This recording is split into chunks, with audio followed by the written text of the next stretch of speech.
నల్లగొండ జిల్లా జప్తి వీరప్పగూడెంలో chain snatching కలకలం రేపింది.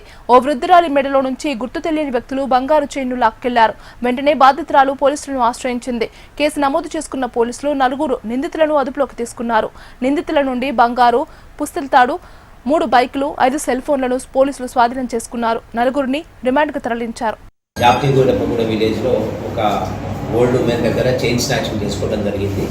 ఆమె ఇంటి వద్ద ఉన్నప్పుడు ఒక 2 అన్నోన్ పర్సన్స్ వచ్చి ఆమె చైన్ స్నాచ్ చేయబోతారు. ఆమె రెసిస్ట్ చేస్తే ఆమెను కొట్టడం జరిగింది.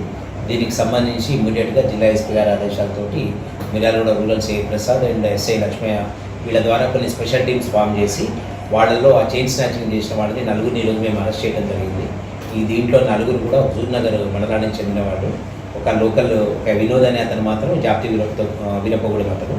దీంట్లో మొదటి 2 కూడా వాళ్ళ ముందు అక్కి చేసుకున్న తర్వాత ఈ ఫస్ట్ ఉన్నటువంటి 2 A1 and A2 మీకు ఇచ్చినటువంటి నోట్లో ఉంది. వాళ్ళిద్దరు కూడా ఇంట్లోకి వెళ్ళి ఆమె ఒంటరిగా ఉన్నప్పుడు చైన్ స్నాచ్ చేయడం జరిగింది. దాంతోపాటుగా ఒక అడ్వైజ్ వల్ల వీళ్ళు రక్కీ చేయటము, దాంతో వాళ్ళకి ఇంకొకటి సహకరించడము. సో ఈ ఎంటైర్ టీం 4 కూడా అరెస్ట్ చేసి వాళ్ళ దగ్గర 24 గ్రామ్స్ ఉన్నటువంటి చైన్, దాంతోపాటుగా ఈ అఫెన్స్కి ఉపయోగించినటువంటి 2 బైక్స్, ఇంకొక బైక్ వీళ్ళు దొంగతనం చేసిన బైక్, 3 బైక్స్, ఈ చైన్ కూడా రికవరీ చేయడం